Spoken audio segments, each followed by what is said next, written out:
Assalamualaikum warahmatullahi wabarakatuh. Bertemu kembali dengan saya Damai Surya Anggara dalam mata kuliah metode penelitian. Untuk pertemuan kali ini kita nanti akan membahas mengenai metodologi penelitian research and development. Setelah mempelajari materi ini, diharapkan mahasiswa mampu yang pertama, menguraikan konsep research and development dengan tepat. Kemudian yang kedua, mahasiswa diharapkan mampu menjelaskan tujuan karakteristik research and development dengan jelas. Yang ketiga, mahasiswa mampu menguraikan desain research and development dengan tepat. Dan yang keempat adalah mahasiswa mampu menerapkan analisis data pada penelitian research and development dengan tepat. Kemudian, apa sih makna dari research and development? Nah, di slide di sini saya sajikan ada 3 pakar atau 3 ahli yang menyatakan tentang konsep dari research and development atau R&D. Ahli yang pertama yaitu Bock and Gold. Dia menyatakan bahwa R&D merupakan proses dalam mengembangkan dan memvalidasi produk-produk pendidikan. Jadi di sini ada 2 kata kunci, yaitu proses mengembangkan dan memvalidasi produk-produk pendidikan. Itu menurut Bock and Gold. Kemudian yang kedua, itu menurut Rickey and Klein tahun 2007. Dia menyatakan bahwa R&D adalah studi sistematis dalam rangka mengembangkan dan mengevaluasi produk-produk yang diciptakan. Ada 2 kata kunci lagi, yaitu mengembangkan dan mengevaluasi produk-produk yang dikembangkan. Kemudian pengertian yang ketiga itu menurut Guy Mills and Ayrasian tahun 2009. Mereka menyatakan bahwa R&D bukan untuk menguji teori, melainkan menciptakan produk yang efektif untuk digunakan di sekolah. Kata kuncinya sama, menciptakan produk. Jadi, dari 3 pakar tersebut, kita bisa tarik kata kunci bahwa R&D di situ harus berkaitan dengan penciptaan produk baru, produk-produk pendidikan. Itu yang pertama. Nah, produk tersebut harus dievaluasi, yaitu dicari validitas isinya, kemudian dicari efektivitas dari produk yang diciptakannya tersebut. Jadi, dapat kita simpulkan bahwa research and development merupakan penelitian dalam rangka mengembangkan produk-produk pendidikan yang valid dan efektif untuk digunakan di sekolah. Lalu, apa bentuk dari produk-produk pendidikan tersebut? Sebenarnya produk pendidikan kalau kita analisis lebih dalam itu sangat banyak sekali. Misalkan nomor 1 itu tentang bahan ajarnya. Kita bisa mengembangkan produk-produk tentang bahan ajar. Kemudian yang kedua tentang perangkat pembelajarannya. Kita bisa mengembangkan berbagai produk tentang perangkat pembelajarannya. Silabus dan RPP-nya itu isinya itu bagaimana, itu kita bisa kembangkan. Kemudian kita bisa mengembangkan medianya juga. Kita bisa mengembangkan alat peraganya juga. Jadi sasaran untuk produk pendidikan yang ingin dikembangkan itu sangat luas sekali, sangat besar sekali. Contohnya seperti yang tadi saya sebutkan. Nah, di sini saya berikan contoh judul yang mencerminkan research and development. Judul yang pertama adalah pengembangan bahan ajar matematika berbentuk buku komik berbasis saintifik pada siswa kelas 5. Nah, di dalam judul di situ sudah jelas produk yang akan dikembangkan adalah produk bahan ajar. Bahan ajarnya berbentuk buku komik saintifik. Nah, ini adalah salah satu penelitian saya. Buku komik saintifik itu kalau bisa saya lihat itu se-Indonesia baru 1, yaitu buku yang saya kembangkan itu. Buku komik berbasis saintifik untuk mata pelajaran matematika. Kemudian Judul yang kedua adalah pengembangan lembar kerja siswa berbasis predict, observe, dan explain pada mata pelajaran matematika sekolah dasar materi bangun ruang. Nah, di situ juga kita bisa lihat bahwa produk yang dikembangkan adalah berupa lembar kerja siswa. Berbentuk apa LKS-nya? Yaitu bermuatan predict, observe, dan explain. Nah, jadi bisa kita lihat bahwa produk-produk pengembangan dari research and development itu memiliki keunikan atau kelebihan tersendiri. Jangan hanya mengembangkan bahan ajar titik, tidak hanya seperti itu, tetapi dibuat keunikan atau kelebihan dari produk bahan ajarnya itu. Misalkan bisa kita sisipkan dengan misalkan predict, observe, explain. Kita bisa sisipkan dengan berbentuk komik dan juga ditambahkan model saintifik. Itulah research and development, mengembangkan produk-produk pendidikan yang nantinya diuji validitas isinya serta keefektifan produknya tersebut. Selanjutnya adalah mengenai karakteristik dari research and development. Nah, ini saya rujuk pendapatnya Bock and Gold tahun 89. Dia menyatakan bahwa R&D itu memiliki karakteristik yang pertama, adanya studi pendahuluan berupa temuan masalah dan kebutuhan. Itu pasti. R&D itu diawali dari masalah dan juga kebutuhan dari yang kita observasi tersebut. Kalau hanya masalah saja tanpa adanya kebutuhan tidak bisa dikembangkan melalui R&D. Itu yang pertama, masalah dan juga kebutuhan. Kemudian yang kedua, itu adanya proses pengembangan produk. Nah, produknya itu nanti divalidasi oleh ahli. Setelah masalah dan kebutuhannya kita analisis, kemudian kita mendesain produknya tersebut, kemudian dinilai oleh para ahli. Nah, para ahlinya tersebut itu adalah yang benar-benar pakar pada bidangnya. Setelah diuji oleh ahli atau dinilai oleh ahli, kemudian dilakukan revisi.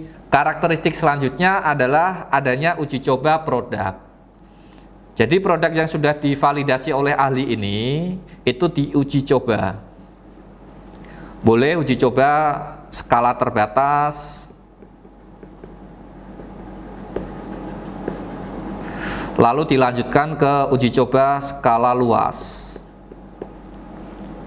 Uji coba tersebut itu bisa kita manfaatkan untuk mengetahui keefektifan produknya tersebut, kepraktisan dari produknya tersebut. Dan yang terakhir, karakteristik menurut Bock and Gold adalah adanya revisi berdasarkan informasi yang diperoleh dari uji coba produk. Jadi setelah diuji coba, itu produknya harus direvisi.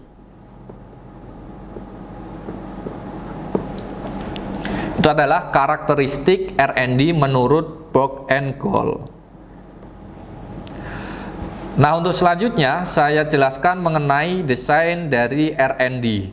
Di sini saya tampilkan 3 jenis desain. Yang pertama itu desain Bock and Gold, miliknya Bock and Gold tersendiri. Kemudian yang kedua adalah model 4D, itu miliknya Tiaga Rajan. Dan yang ketiga adalah model ADI, itu miliknya Dick and Carey. Nah, sekarang yang mengenai jenis desain menurut Bock and Gold. Jadi Bock and Gold itu ada 10 langkah dalam mengembangkan produk pendidikan. Yang pertama adalah Research and Information Collection. Jadi di sini kita harus mengumpulkan berbagai masalah dan kebutuhan dikumpulkan di fase ini. Selanjutnya adalah langkah planning.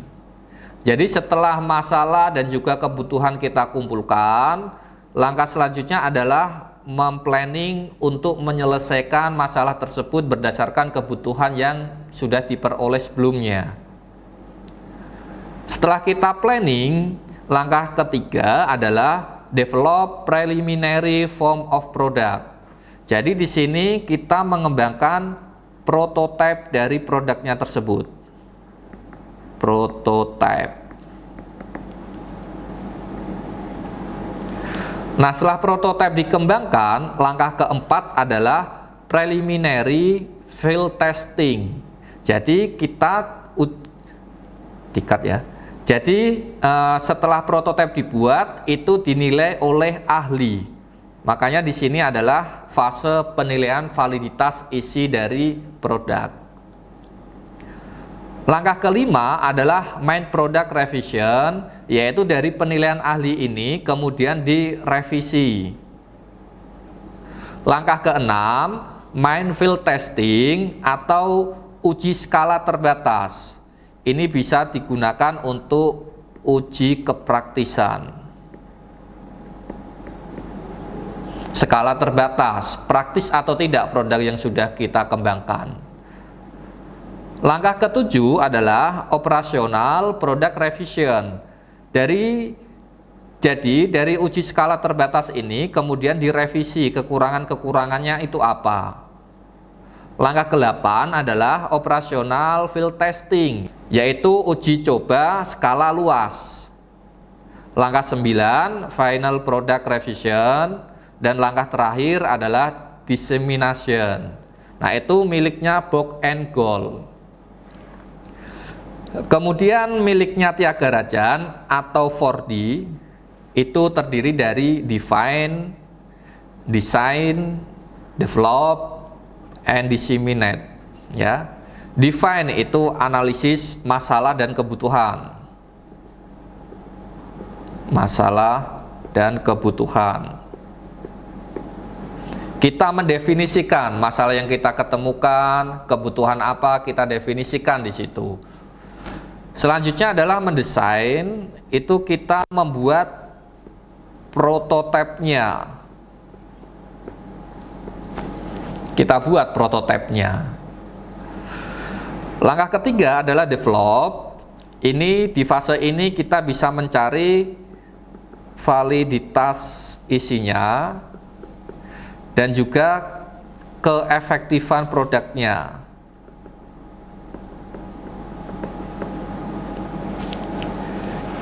Disseminate adalah penyebar luasan.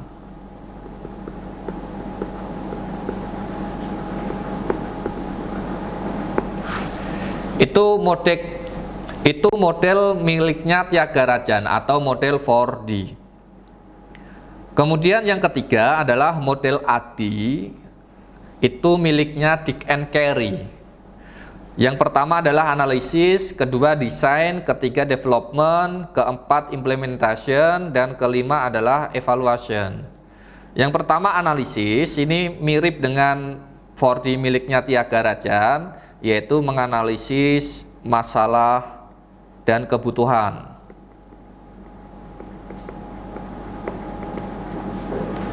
Terus mendesain itu membuat prototipenya. Development itu mencari validitas isi, kemudian keefektifan produk. Setelah itu diimplementasikan di lapangan.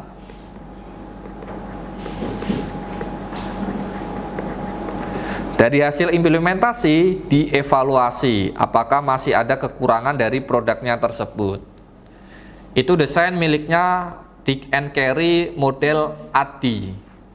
Nah, kalau kita analisis dari desain pertama, desain kedua, dan desain ketiga, itu sebenarnya ada kemiripan. Yaitu yang pertama, irisan pertama adalah adanya produk yang dikembangkan, prototipenya dulu. Setelah itu prototipe dinilai oleh ahli. Setelah itu diuji coba di lapangan untuk mencari keefektifannya. Itu irisan dari 3 model design, research, and development. Selanjutnya mengenai analisis data, research, and development. Di sini saya bagi menjadi 2 tahapan. Tahapan pertama adalah untuk mengetahui validitas isi dari produk. Kemudian tahapan kedua adalah untuk mencari keefektifan dari produk pengembangan tersebut. Validitas isi produk itu kita bisa analisis salah satunya itu menggunakan Content Validity Index atau CVI. Cara lain bisa menggunakan CVR, Content Validity Ratio. Nah, di slide ini saya tampilkan yang Content Validity Index. Apa itu Content Validity Index? Di sini saya rujuk teorinya Pollitt and Beck tahun 2006.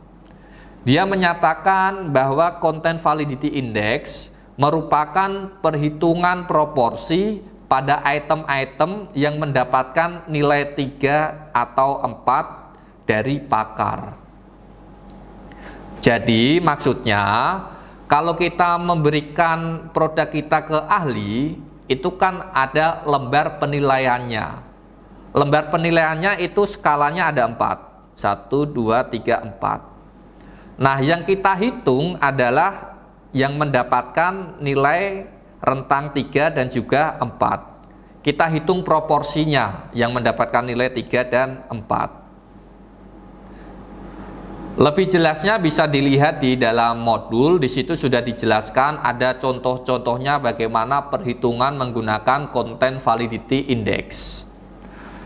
Kemudian yang kedua, saya rujuk teorinya Rempusesky and O'Hara tahun 2005. Mereka menyatakan bahwa proporsi Content Validity Index yang direkomendasikan itu berkisar antara 0,6 sampai 1.